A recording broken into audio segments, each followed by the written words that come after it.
In this video, we're going to compare the raw image quality and talk about the differences between the LUMIX S1R and S1ii. These are both fantastic cameras. They shoot amazing images, but it turns out there are some pretty fundamental differences in the way these cameras create their images. And so that's what we're going to explore so that if you're in the market for one of these cameras, you can make the best possible decision. So let's hop into Resolve and take a look at what we got. All right, so let the comparisons begin. Quick programming note, LUMIX just introduced a firmware update to the 2 and the R that effectively eliminates the overheating and thermal issues that the R especially was having. So in terms of comparison, I think this is even more important now because it truly is about like image quality.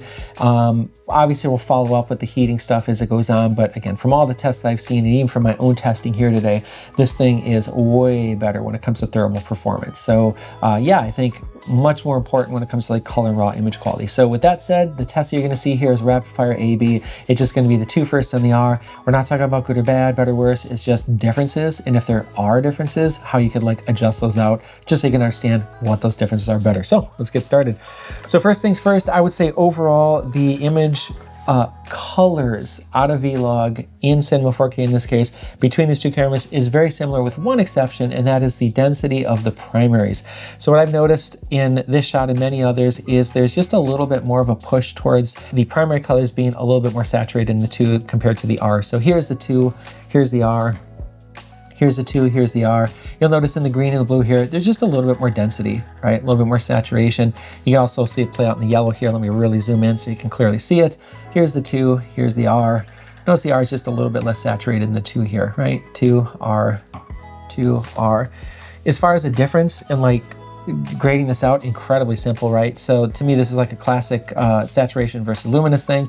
So if we go to my curves here, I could just pick on the green, for example, and I could just add 2 control points and just drag this down ever so slightly. And now that green is basically identical. You do this for other colors and you got cameras that are effectively matching. That said, it is important to note that density difference does exist in other like luminous levels as well. So here's a slightly overall darker scene. We'll repeat and circle back to this when we talk about noise. But for now, just to kind of zoom in on the chart here, again, going for the 2, just look at the green, the blue, and the yellow. They're just simply more dense and saturated on the 2 than they are the R here. So again, here's the 2, here's the R, here's the 2, here's the R. So very similar overall. Flesh tones is an area where I notice a slightly more repeatable difference and one that might be more important to some people. So here, the 2, to me, it appears pretty neutral, but when you go to the R, you can see there's just a little bit more magenta in the flesh tones. This is, of course, really easy to grade out. So if I were to like grab the 2's footage, go to my wheels, I would say maybe a little bit of contrast, and then I'll just dip the green and gamma down just a touch, and maybe on the gain as well. And you can see now it is the R that looks too green compared to the 2. This is actually probably a little bit too much. We could then obviously take the R and drag it down, maybe add a little bit of contrast, right? And now this one starts looking different. So this is one of those like chase your tail scenes where it is easy enough to match these cameras if you really want to, but out of the gate, I would say the R does a slightly better job of representing neutral flesh tones as opposed to the 2. And by the way, it wasn't just the shot, it was all flesh tones in all lighting situations that I've seen. Quick note on an area where these cameras are very similar, low light. So as shot, the scene looked a little something like this. It was very dark, it was like 5 in the morning, but bumping these cameras up to ISO 12,000, whatever it is, you get a lot of light, and most importantly, the colors are neutral. So in other words, you shoot at these higher ISOs, it doesn't start making your colors look wonky or weird. They're both super accurate, and I think between these 2 cameras, there's very little difference. One area where you do start to see a little bit more of a difference though is in a green cast. So I've seen plenty of other people talk about this with the 2. I would generally agree. So when I have a scene like this is early morning as it was shot. This appears, to my eyes at least, a little bit green in some of the background, whereas when we shift over to the R, you get more of that actual pink hue that was coming in that was accurate to what it was, which was an early morning scene. So again, not a huge difference, but definitely a little bit more pink in there. And you can see this also play out in this example. So here we have another early morning shot. On the 2, it just appears a little bit green to me, whereas on the R, it's not that it's lacking green, it's more just that there's a slight push to the magenta, which evens out the tones of the image a little bit more. So again, here's the 2, and here's the R. There is some interesting aspects that happen here with brighter areas, which I don't know if this is a flaw or maybe this is just this scene. What I've noticed is on the 2 here, we get more highlight recovery, which is not a surprise. The 2 has more dynamic range, and we can clearly see that on our wheels here. If we just pump our gain down, you'll notice we've retained all this detail in the back window, whereas on the R, we've lost it. So no surprise there. However, one thing I noticed is this color wall is the same color as this wall, but you actually wouldn't notice based on the way the scene came out here in the 2. And it becomes apparent when you look at the R. So the R has maintained more of the hue of the wall than it actually is, whereas the 2 has pushed it a little bit to the blue. Finally, these cameras do shoot non-V-Log profiles. Of course, this is the first example of one where it's like, I think they're called Cinelike profiles. This is the Cinelike V2, so it's the more extreme version of them.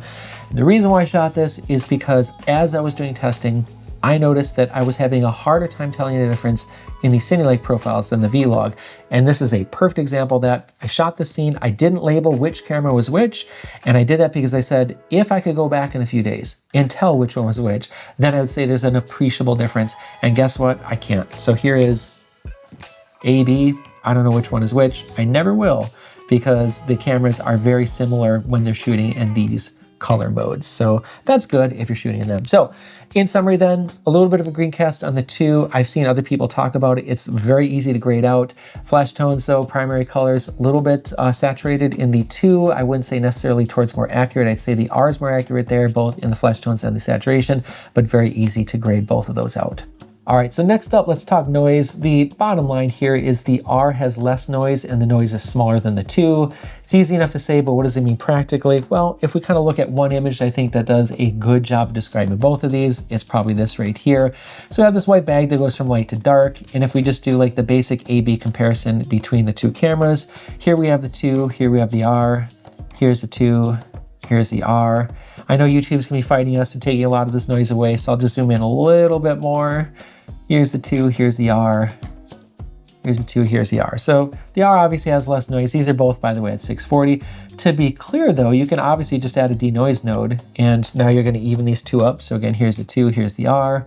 Now the noise is essentially identical, but the one area that you can't really fix is the size of that noise. And I think this is one of those sort of like interesting characteristics of the R sensor, which is to say that if we really punch in on this, in this case, handle here, we kind of have, it's like a shoelace almost, where it's like this woven structure that has a lot of fine detail.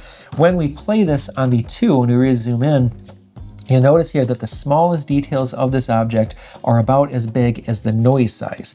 And what that means is as it plays and the noise sort of pops in and out of the frame, you lose a lot of those fine details. However, on the R, the noise is simply smaller because it has a higher resolution sensor, and therefore you don't lose as much detail in those fine detail areas. So definite difference. And to be clear, that's something that denoise doesn't help with. You either have the noise resolution and the size or you don't. That said, one interesting characteristic about these cameras that I didn't realize at first was that the noise levels even out when you get to the higher ISOs. So yes, the R has a noise advantage at lower ISOs, but once you get up to around 8,000 or so, that effectively goes away. And I think it almost reverses, and the 2 sensors actually cleaner on the R. So here is the 12,500 ISO, or is it 12,008? It's one of those 2. But here we have the 12,000, whatever it is, ISO. And on the 2, I actually find it to be a little bit less noisy than the R at this point. So here's the 2, here's the R, here's the 2, here's the R. To be clear, a great result from both cameras, but just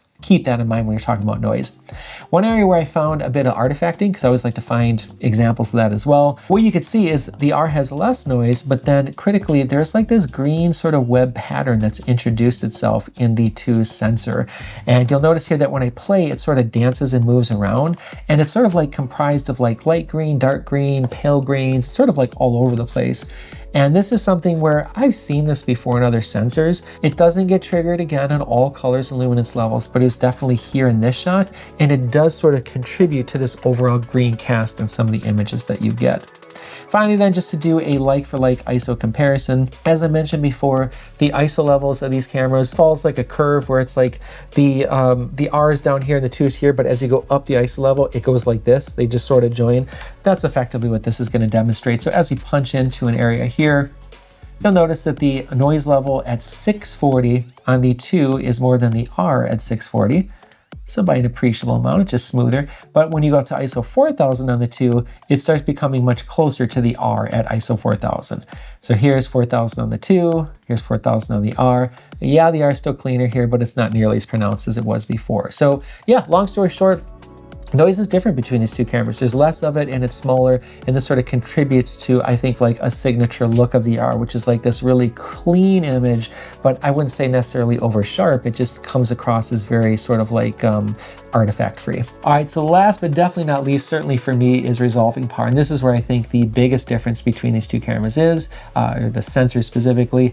And that specifically has to do with the way the R has the ability to render more detail and more color detail than the 2 does. And so to take a look at that, we have sort of like a real world example and then a contrived example.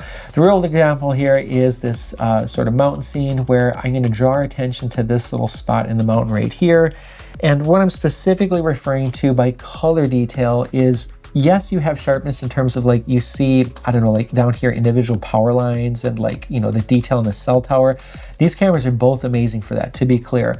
But what I'm actually referring to, what's far more important to me, is color resolving detail. So that is to say, when I'm looking at this open face of rock right here, it's just sort of kind of resolved into almost one color. Not completely, but it's lost a lot of the subtlety that it has in real life. So I want to be clear, this is not that this is a bad looking image by itself. It's more that this isn't quite as realistic as what I see in real life. And that's because this rock face simply has more color variation that's being shown here. So this is the 2 at 6K open gate. When we go to the R, it does a better job of showing some of those variations. It's still not perfect, but it's doing a better job of showing that, right? So here we had that green cast, but also it's just a little bit more detailed. Whereas to hopefully give you a sense of what I mean by like we're losing something, I then took the R and shot a still image at 45 megapixels of the same sequence.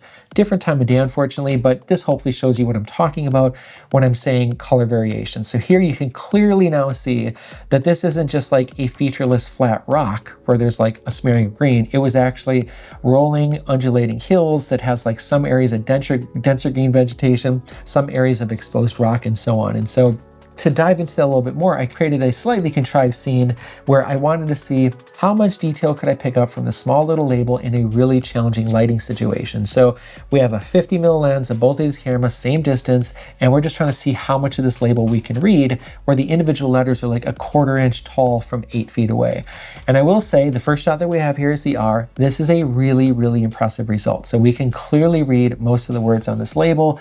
We're off to a great start. So how does the 2 do? So we're gonna see a sequence of images with the 2. First one here is with the same settings, so 4K ProRes 422, and I think you'll agree it's not quite there. So we have definitely lost a lot of the fine details. Notice the word batteries here. We've lost a lot of that fine detail that we had before. And this mirrors what I saw in that mountain scene. So I think this is important. So we lose a lot of that detail. If we go to the 4.8K, we actually lose even more detail, which seems backwards to me. And at this point, as I was pulling off footage, I thought maybe I just didn't hit focus right. But no, when we go to the ProRes RAW, we actually have all that detail that we weren't capturing in the lesser mode. And actually it gets us closer to what we saw with the R here. So ProRes is definitely, in other words, pulling out all the fine detail of this scene right here. If we go to the ProRes RAW HQ, it gets even better, which is great. But then if we go to the 5.8K ProRes RAW, this happens. I actually get less detail again. So I'll be honest, the 2's like response here is confusing to me. I don't understand why we can capture all this detail in RAW, but then we lose it in the other mode here. And to be absolutely clear, the last example I want to give them is, this is the 5.8K RAW. This is like the highest ProRes mode we got. Here it is on the 2, and then here it is on the R. And I'm just gonna pause for a second to say this result is freaking insane. I have never had a camera that can resolve that much detail from that far away. And I do want to be clear, this is an APS-C crop now, so this is why our framing is a little bit different, but it doesn't matter. It's the same distance away from the sensor, and look at all that insane detail we're getting. So I'd basically summarize it by saying this. Both cameras, and I want to be clear about this, both cameras do an incredible job. And just to really drive that point home about how challenging of a scene this is, here's my iPhone 17 Pro. So not a full camera, obviously, but a camera that, you know, is gonna represent what a lot of us have. This is what it's able to do with the same scene using the same focal length. Yeah, so right? Here it is ProRes 422, and here it is doing ProRes RAW. Not even close, right? We don't expect it to be, but this is why, if anybody ever asks why we spend so much money on these cameras, but this is why they look the way they do, is they have all this incredible resolving power. So I'm gonna basically summarize this section by saying this. Both cameras do an incredible job, but the R is definitely able to resolve more in its video modes of those color undulations that represent what I see in real life, whereas the 2 honestly feels like it's leaving something on the table. With the RAW mode, we saw that it can pull all that detail off, but then when it's not in its RAW, and even in some of the higher pixel size versions, it somehow loses some of that detail again. And I don't know if that's like an effect of the partially stacked sensor and it's just like some timing issue and it just, you can't avoid that, or if it's the firmware I had or even the camera sample, but it just felt a little bit off to me, to the point where I'd be curious if you all have some of these cameras to do a similar test to see if you get the same results, because yeah, maybe it's just an outlier on my end. So with that said, that's the end of our comparison. Started off with color, not a whole lot of difference, easy to grade out. Noise is a little bit different, but that's because the cameras have different noise specifications. And then finally, we see this resolving difference, which I think is pretty big, and also something that makes me feel like maybe my version of the camera is a little bit off. So with that said, let's take it to our conclusion. All right, so that's about it. Hopefully this is a useful comparison. I really enjoyed making it. In the end, I did buy both of these cameras with the intention of keeping one, and just for what it's worth, I ended up keeping the S1R2. The reason why is the R has the fewest flaws of any sensor I've ever owned, and while it's not perfect, it is this close to it. So really happy with my purchase, and hopefully, yeah, this has helped you to try to pick out what camera's right for you. I will do a full review on this camera in a couple weeks, and until then, if you liked what you saw, please drop me a subscribe and a like possibly, and we'll catch you on the next one.